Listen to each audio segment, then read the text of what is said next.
All right, Ronan MMA, welcome back to the channel. Now, I want to talk about the potential matchup between Sugar Sean O'Malley, the newly crowned bantamweight champion, and Marlon Chito Vera, who is seemingly getting the next title shot. Just so you guys know, I keep getting out of breath, okay? It is unbelievably smoky where I am at, and I've been inhaling it for the last 48 hours, so I'm having a little bit of trouble. So if I have to stop and breathe, just know that's why, okay? I'm not having an asthma attack. I'm not like unbelievably out of shape cardiovascular wise. It's unbelievably smoky outside, and my entire house just reeks like smoke, okay? But regardless, there are two camps of people for this fight. It seems there are those that hate it and there are those that love it. Okay, the ones that hate it think this is like free legacy for Sean O'Malley, easy title defense, um, and that Marlon Chito Vera is not deserving, and it should be given to a guy like a Marab or a Corey Sandhagen.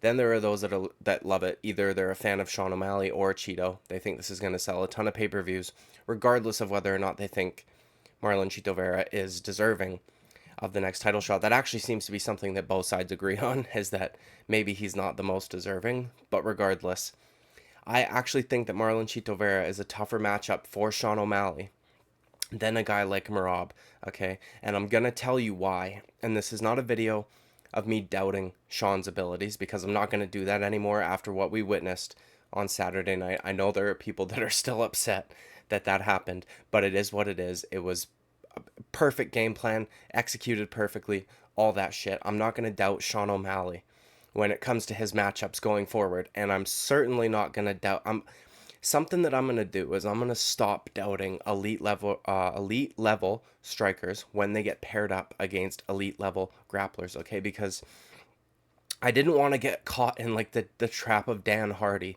Dan Hardy has picked against guys like Aljamain Sterling every single time they fight, and he gets lucky once. Do you know what I mean? And not that Sean O'Malley got lucky. It's that Dan Hardy would have picked against him if he was fighting anybody, essentially, because he has disdain for grapplers. So I didn't want to get caught in the trap of I'm going to pick every single striker because I like to watch striking. I would try to think about things logically. But now that I've been thinking about it since Saturday night, like I should have maybe seen this coming. And the reason is because there's a stat that I completely just wholeheartedly ignored, and it was that Aljamain Sterling fails like 3/4 of the takedowns that he attempts. Okay, he's got like a 26% takedown accuracy, and that was before this fight, right? Now I just assumed, well, yeah, but he's fighting guys like Piotr Jan and all these dudes who actually have takedown defense, and we don't know if Sean O'Malley really has good takedown defense. And in his fight against Piotr Jan, he grabbed the cage a whole lot and whatever. So I guess I just kind of like ignored it. But because of that horrible takedown accuracy, and by the way, Marab is not far behind. I think he's at about 36% takedown accuracy, and against Piotr Jan, he failed 39 or 38 of 49 takedown attempts. Okay, so their mode of how they're going to win, their path to victory, the elite level grapplers, is so much less direct than a Sean O'Malley, than a guy like that who is an elite level striker, okay? They've got to not only close the distance, they've then got to get a good shot in, they've got to take you down, they've then got to pass your guard, they've got to get to the position where they want to, where they can finish, which for Aljamain it is the back. So there's multiple steps he needs to take in order to get into a position where he can do his thing. Whereas Sean O'Malley, all he needed to do was take half a step back and fucking wing that right hand in there. Do you know what I mean? So I'm gonna stop doubting strikers when it comes to them matched when they're matched up against elite level grapplers. And I for one think that after this fight, seeing how he dealt with an Aljamain Sterling, I could see Sean O'Malley just fucking sparking Marab. And I know that might seem like a crazy take, and I'm not like dick riding Sean O'Malley here, but what I am saying is that Piotr Jan would give him, or pardon me, not Piotr Jan, Marab would give him 50 fucking opportunities to put his goddamn lights out with his bad shots that he takes, because he does take bad shots. 38 of 49 is horrible to be failing that many. Do you know what I mean? That mean all of them were bad from extremely far out. It's not like he hides them very well. His striking is not good. He has a very short reach. He's much shorter than Sean O'Malley. I feel like if you're going to give him that many opportunities to counter you and you're going to fail that many takedowns, you're eventually going to get caught, okay? And your striking is not there to back it up. And let's say he could take Sean O'Malley down. The dude's not really a massive ground threat, okay? He's got one finish in the UFC, and that came against Marlon Moraes. If you can't finish Marlon Moraes at this point in his career, I don't know what to tell you, okay? Because the dude left the UFC to go to the PFL and got finished multiple times over there also. So it's not like, you know what I mean? It's not just because he was fighting the best guys in the world. It's because he's done. He's delicate. He can't fight anymore. He cannot seem to get through any sort of adversity. He's the only guy that Merab has been able to finish since being in the UFC, okay? And actually, he's been dropped once before, and that was by Ricky Simone. And I'll tell you what, dude, if Ricky Simone can drop you, Sean O'Malley can fucking drop you. So it is what it is. I'm not going to pretend like every time he gets matched up against a grappler, it's a horrible matchup for him. And I thought that, by the way, before this fight, I thought Merab would have been a horrible matchup for him. I just don't think so anymore after seeing the way that he dealt with an Aljamain Sterling. Now, let's talk about Marlon Chito Vera, because I want to sell this fight a little bit, because I do think there are a lot of people that are a little underwhelmed at the idea of it, okay? Marlon Chito Vera, in my opinion, has a better chance to beat Sean O'Malley than a lot of these guys, okay? And the reason being, well, there's many reasons. One, he's already got a victory over him. So we're going to talk about that a little bit. And I know that a lot of Sean O'Malley fans and Sean O'Malley himself don't think that that is a legitimate win. He landed one good leg kick, blah, blah, blah. Okay, look, dude. You let a guy land 11 leg kicks on you in the first couple minutes of a fight. If one of them hit your perennial nerve, I'm sorry, my guy, that is on you. That's not a fluke. Stop letting him kick your leg so much. Do you know what I mean? Marlon Chito Vera landed 11 leg kicks to, I think, Sean O'Malley's 3. He was landing outside, inside, knee stomps, all kinds of leg kicks. Not just that, man. Aljamain Sterling, in my opinion, has a very novice level striking, and I'm not trying to be disparaging, but his striking is just not good. He lunged forward with that shot with no defense whatsoever and left himself completely and totally wide open in an attempt to close the distance. Marlon Chito Vera is not that, okay? And there was a moment where, after the post-fight interviews, both guys are about to exit the cage. Sean O'Malley turns to his coach and says that Aljamain Sterling hurt him with a leg kick, and inside he was like screaming and panicking because he thought, fuck, not again. Okay, I'm going to roll that clip for you because I noticed it. Opponent catches you and it doubles the power. It was a perfect right hand. Well, certainly Sean O'Malley had never faced a grappler like Sterling, but reciprocal. When I was rewatching the fights back. And Marlon Chito Vera, as I said, landed 11 leg kicks against Sean O'Malley in their first fight and to everywhere. And I'll play some of those for you also. Like, Blue starts with the...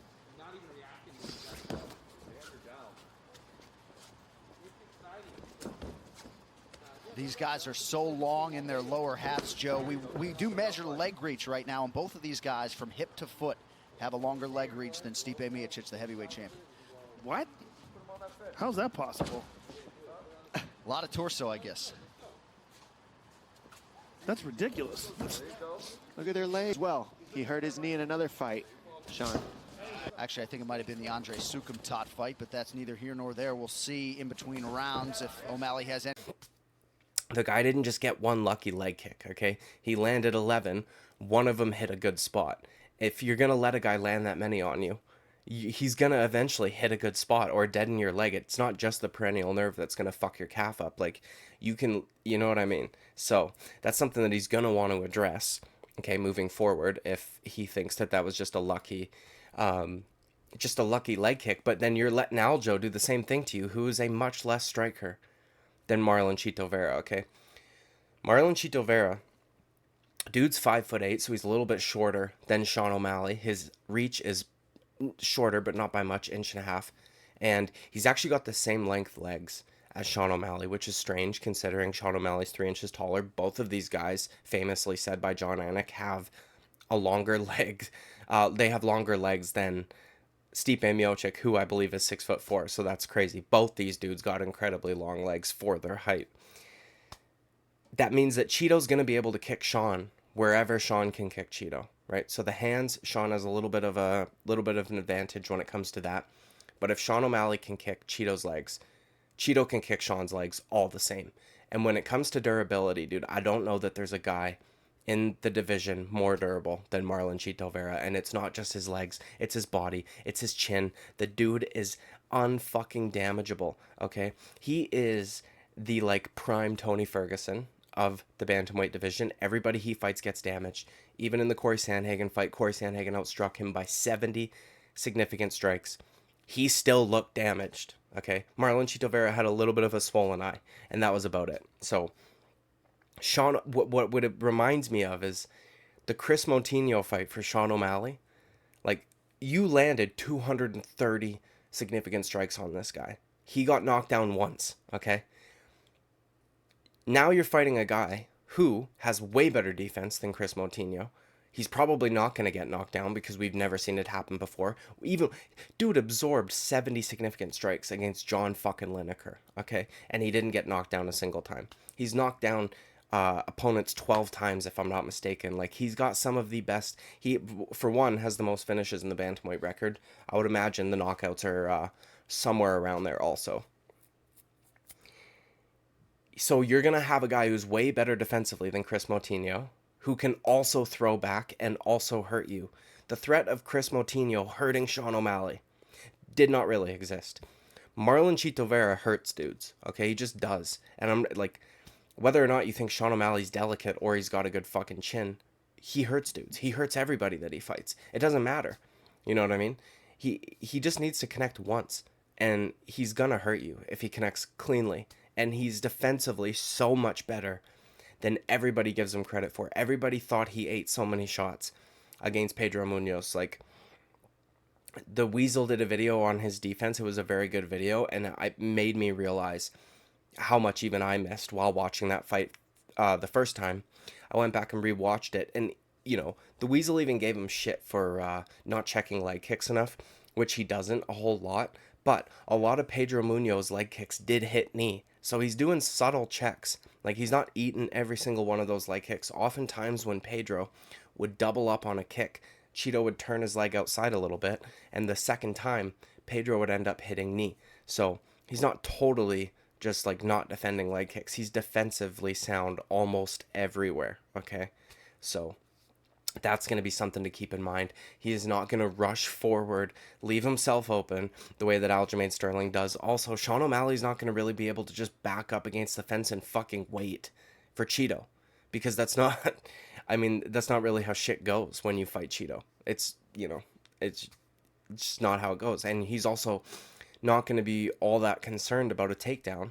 So I would imagine Sean O'Malley's going to go out there and try to get a highlight finish, being more aggressive than he was against Aljamain Sterling. He was extremely conservative and patient against Aljamain Sterling, which is another thing that Marlon Chito Vera does very, very, very well. Dude is fucking patient. He doesn't care if you get a couple rounds on him. He just wants to KO you. And he has some of the best cardio in the division. I think he's capable of pushing like a Nate Diaz type fucking pace, but he decides not to. He wants to patiently wait and crack you when the time comes. I don't know if this stat is a fucking blunder on the UFC's website, if they typoed something or what have you, but I was looking up Marlon Chito Vera's striking stats like over the course of his career, and it says that in total he lands 51% of significant strikes thrown. But then when they break it down into the 3 parts distance, clinch, ground, he throws at a 77% clip on the feet throughout the course of his career.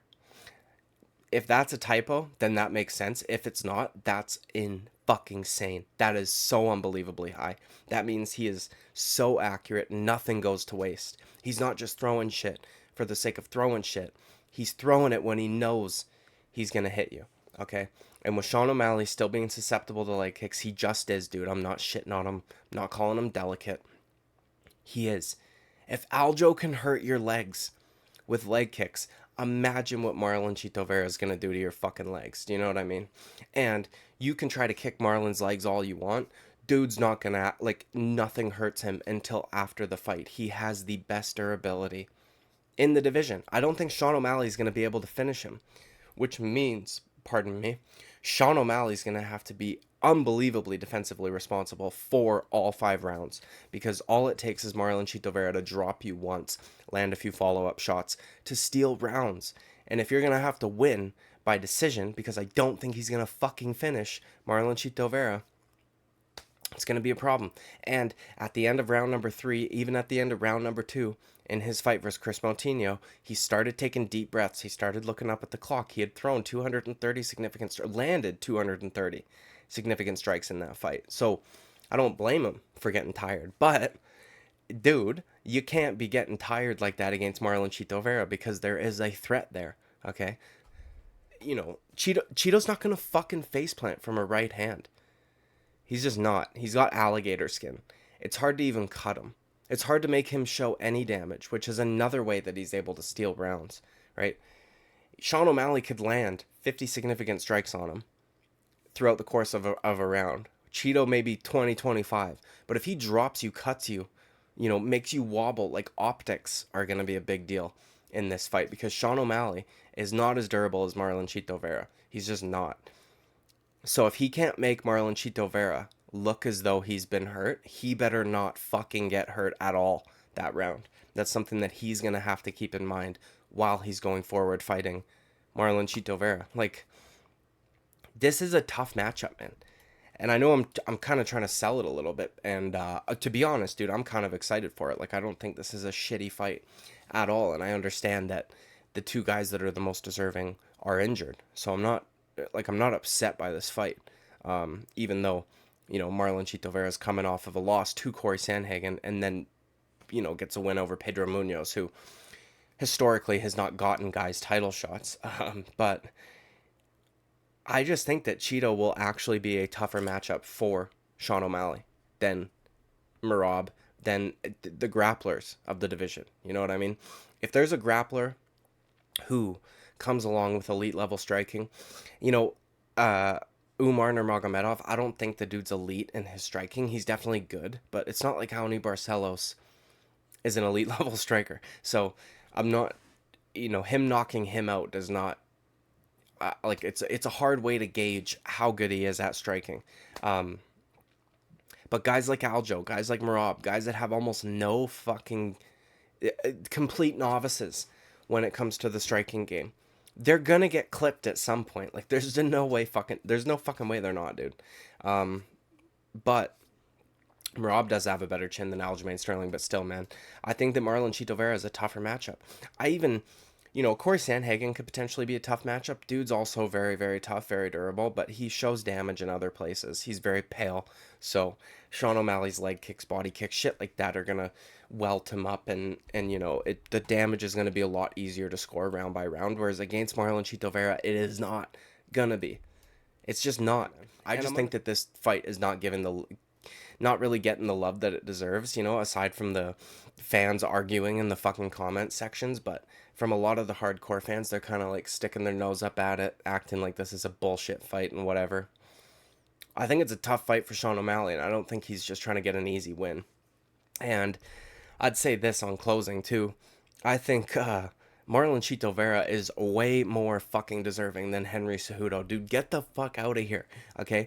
That was a fine argument when you were coming back and you hadn't lost yet, right? You were coming back after vacating your title. Fine, give him an immediate title shot. Now, fuck off, dude. You lost to Aljamain Sterling. You had worse takedown defense as a gold medalist than Sean O'Malley, okay? And I hope that the UFC doesn't actually allow Sean O'Malley to pick Henry Cejudo over Marlon Chito Vera. I thought it was funny that Sean O'Malley was saying Marlon Chito Vera is annoying, thinks he's funny, but he's not, and dresses really weird. Do you know what I mean? I wonder if Sean's being ironic or if he actually has that little self-awareness, but regardless, I think this fight is way better than people are giving it credit for. I'm actually fucking hype. I really do hope that they make it, and I hope they make it soon.